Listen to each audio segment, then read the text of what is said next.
Bonjour à tous, je suis Jeanne-Stéphanie, je suis d'origine camerounaise et ça va bientôt faire 2 ans que je suis sur le territoire canadien. Je suis arrivée de mon pays, le Cameroun, grâce à la mobilité francophone. Tout s'est fait plus ou moins de façon simple. Et chaque fois qu'on me demande, mais pourquoi tu as choisi le Yukon? Pourquoi tu as quitté ton pays? Parce que la vérité, c'est que au Cameroun, j'étais entrepreneur, j'avais des activités que je menais, ça et là. J'étais fascinée par le Canada parce que quand je regardais des émissions à la télé, je faisais des recherches sur Internet, je voyais que c'est un très beau pays avec ses beaux paysages, ces paysages à couper le souffle. Je voyais les opportunités d'emploi, je voyais de meilleures opportunités de vie, aussi bien pour moi que pour mon fils. Et puis voilà, j'avais envie d'explorer parce que j'aime bien les voyages, j'aime bien découvrir d'autres cultures, savoir comment ça se passe ailleurs. Donc, j'étais fascinée par le Canada. Déjà, j'étais fascinée depuis ma plus tendre enfance. Je me souviens, on me demandait quel est le pays ou bien quels sont les pays que tu aimerais visiter plus tard. Je sais que je cochais toujours Canada. Pour moi, c'était vraiment un mystère qu'il fallait élucider. Alors, j'ai décidé de faire ma demande touristique en 2019. J'ai décidé de me lancer. J'ai dit, je vais faire une demande touristique qui m'a été refusée à cause du problème de double intention. On me disait, voilà, voilà. Le motif de refus, c'était que bah, on n'était pas sûr que j'allais retourner au Cameroun après, à la fin de mon séjour.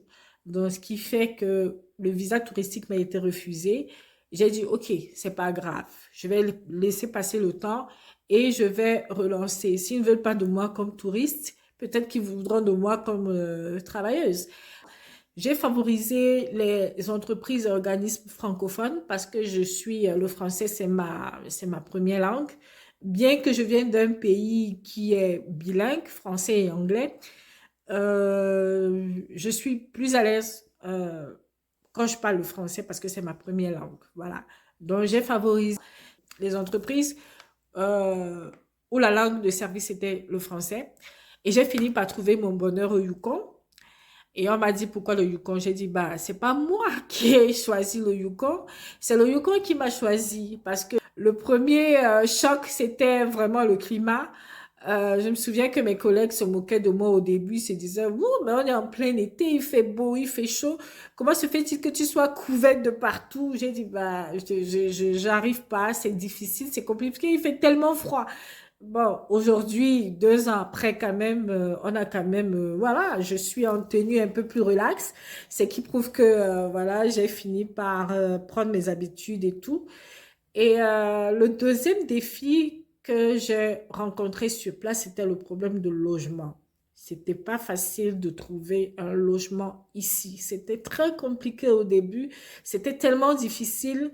Et même quand vous trouvez un logement et que vous êtes en colocation, il faut dealer avec ce choc de culture-là, ces incompréhensions, ces préjugés que les gens peuvent avoir, les personnes peuvent avoir.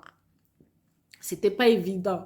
Donc, voilà. Et puis, le troisième défi, bah, on va dire la vie en général, parce que voilà, quand vous n'êtes pas dans votre pays, quand vous êtes loin de vos proches, c'est très difficile, on ressent cette solitude-là, on a l'impression de ne pas être compris, on a l'impression que voilà, on est l'intrus au milieu d'un beau monde. Et voilà, c'était pas facile, c'était vraiment pas facile au début. J'ai fini par comprendre que bah, il faut s'adapter, il faut s'acclimater, il faut s'intéresser aux autres, il faut savoir comment les autres vivent.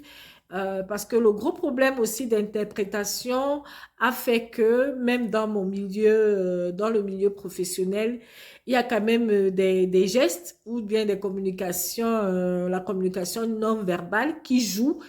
Je me souviens que moi, on m'a reproché le fait que dans une conversation, que je ne regarde pas mon interlocuteur ou mon interlocutrice dans les yeux. Et moi, de dire, bah, chez moi, je peux pas regarder une personne comme ça, tenir le regard de quelqu'un comme ça pendant longtemps. Ce que je conseillerais aux gens qui veulent immigrer au Canada, c'est vraiment de se préparer psychologiquement. Il faut se préparer psychologiquement. Dire, voilà, je viens dans un pays qui est différent du mien. Il faut que je deal avec ces différences-là, que je m'intègre, que je m'intéresse à la culture, je m'intéresse à tout ce qui concerne ce pays, que je socialise, je m'intègre.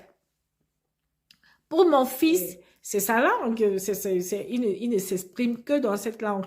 Aujourd'hui, il a quand même, il fait des efforts, il a quelques bribes là qu'il peut dire en anglais, mais c'est pas encore ça. Il y a encore beaucoup de travail à faire. On recommence ailleurs. Ce n'est jamais facile. Ce n'est jamais facile.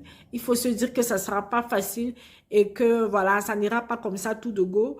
Il faut vraiment prendre le temps d'intégrer le fait que il y aura des épreuves, il y aura vraiment des épreuves, mais il faut tenir bon. Avec le temps, quand on finit par et même quand le statut change, il y a beaucoup de choses aussi qui changent parce que passer de statut de temporaire à résident permanent ou résidente permanente, ça change la vie. On a plus d'opportunités, on a vraiment, on bénéficie de beaucoup de choses, il y a une meilleure qualité de vie, ça devient plus facile.